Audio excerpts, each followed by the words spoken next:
Today we're working on this old Manco Critter 2. It's a Manco Go Kart. They made the Critter 1-seater and this is the Critter 2-seater. It's a one-wheel drive Go Kart, so that's really the only downfall of these. The frames are super lightweight, very strong, but this is a one-wheel drive. The Tecumseh, or Tecumseh, I call it Tecumseh 5.0. It's a decent little motor. Right now this will not start, and it's been sitting for a while, so we're going to drain the fuel and clean the carburetor out. I started taking off the filter right now, but we're going to just get to work. Sometimes these overhead valve little, this knuckle right here breaks, so that's something to watch out for.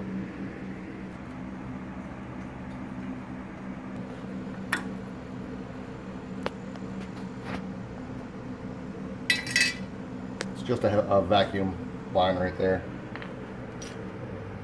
We're going to see how yellow this gas is, or varnished it is. Sometimes they turn yellow. The gas turns yellow over time, especially if it's been sitting. Gas is usually a little bit yellow, but that's why we have this clear container, to see how bad it looks. See if there's debris and stuff in it.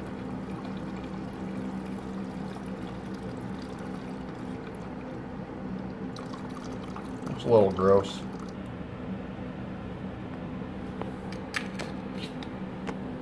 On the back side of this carburetor, on this, I don't know if they're the original bolts or not, but they are. It's a 7/16.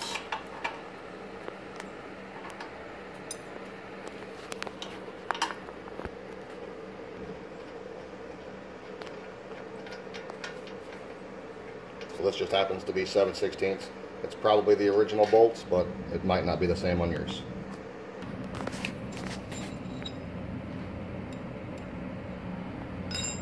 So that's the carburetor. It's pretty clean. I mean, there's not much to it. We'll pull off the bowl here and see how the bowl looks. Looks fairly clean though. So I just used a 13 on the bottom of this, 13mm. It seemed to work just fine. Take note, there's holes on the side of this that should be cleaned out, and right in the middle. I don't know if you can see that or not on the camera. Right in the middle and on the sides.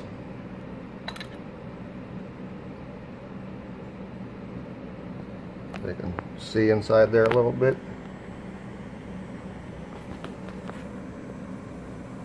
A little gross. Not too bad though. Definitely seen far worse.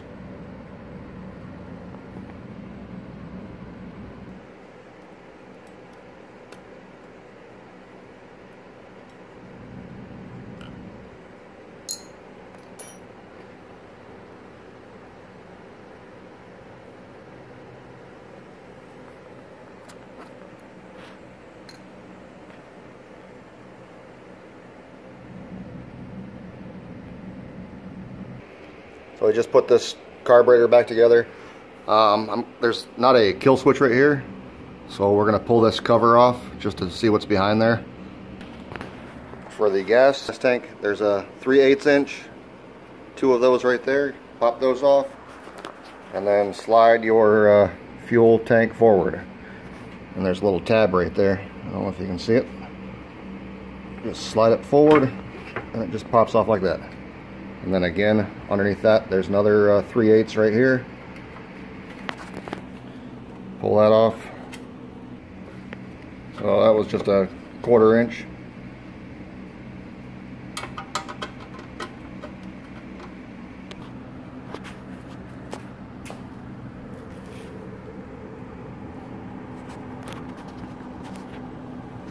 So there's a 3/8 inch down here, and right over here.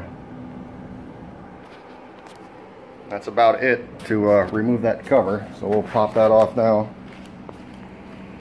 As you can see, this vacuum line right here just runs behind the cover and right back up to the top of the valve. So we'll just push that back a little bit, and then it should just fall right off pretty much. Like I said, this thing's been sitting for a while, so there it is in all its glory.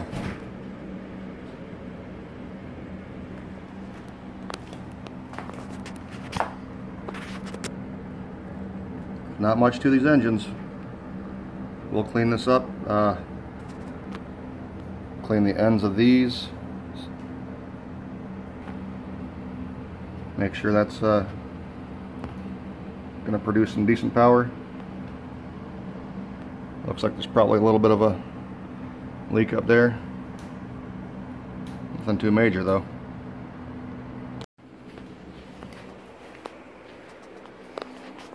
So Chuck, the answer to your question is no. You do not have to remove this assembly, the throttle assembly up on this cover, or these rivets to remove this cover or to service anything behind there. You do not have to take off the pull mechanism or the throttle stuff.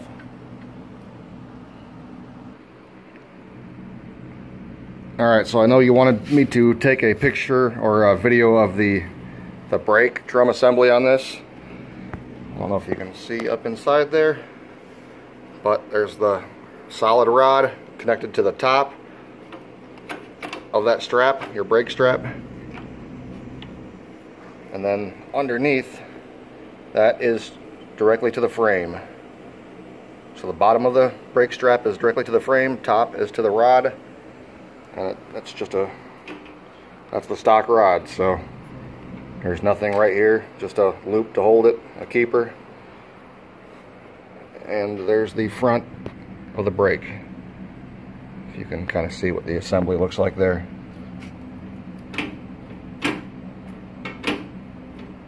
Looks like I probably have a spring missing right there. You get the gist of it.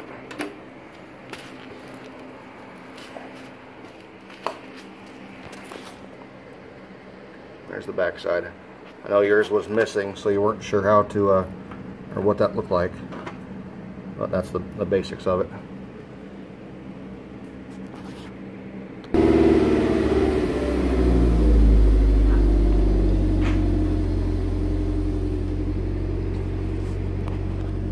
Alright, so here's your throttle. You don't want any slop like that. So we're going to take all that slop out, the slack. So all we do with that is hold the end of your cable, loosen this nut up, and then pull with your pliers a little bit until there's no slack. And then tighten that back down. And then you can maybe grab some pliers or something and tighten it down further. Okay, and then right here, from here to here, this is your governor. Behind this, there's probably a governor gear or something that limits the RPMs. So from here to right here, there's just supposed to be a spring. As you can see, I have a spring right here. This is the stock spring. It's stretched out for some reason, but there's not supposed to be a rod or a linkage right there. It's just a spring. I'll have to swap out this spring, and then you can adjust it, your governor, by moving your spring up or down, and then it'll just limit it a little bit more than your playing with your idle or stop screw for your idle.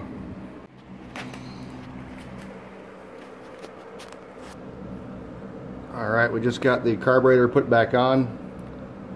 Take note, you have two screws right here. Your longer screw will be closer to the engine, shorter screw closer to your bulb, the primer bulb. And you can see right here, I notched out this metal right here just so it has a little bit better clearance for that tube. It's kind of a wonky fit in there. When you're taking something like this apart and you have any questions, you know, just get pictures, take video. These Tecumseh carburetors and everything, they have multiple locations for your linkages and whatnot, springs and linkages, because they use these engines on everything, you know, snow blowers, whatnot. So just take pictures for your situation so you know where things go back to.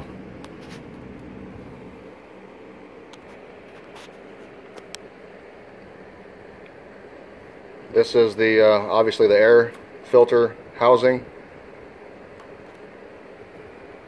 And then this is your baffle. You should have this in there. If you don't have this, you're missing it. You might not need it. However, that's what it came with stock, and you might need it. So it says right here, position S for summer and W for winter. On your housing, you'll have the exact same thing. Up here is S, right here is W for winter, and then that just slides in just like so for winter. I don't really use it in the winter, but here is S for summer. Just something to take note of. So I just topped it off with some fresh high test gas, high octane gas. Search around for like ethanol free. I sometimes get fuel from the local airport, so check out if you have a local airport, check to see if they sell gas to the public. If you have not seen our video from, I think it's 2 videos ago, we're giving away or doing a giveaway for that push mower. The deadline is going to be September 18th.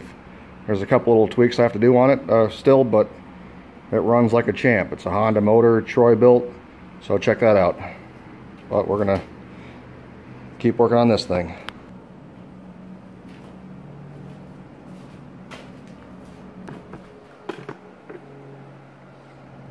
Alright, so I've checked the magneto, cleaned out the carburetor, checked the compression. That was good.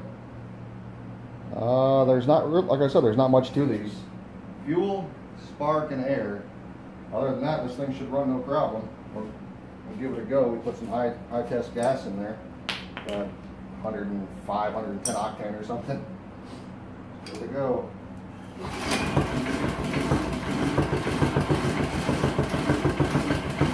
It.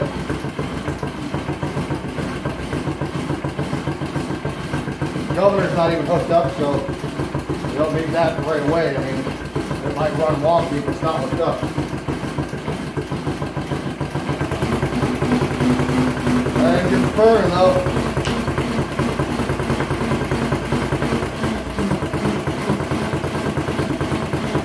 Well, thanks for watching. We got it going. Now we'll see if we can rip on it a little bit, even with these crap tires. I also wanted to take a minute with you know, use what you have.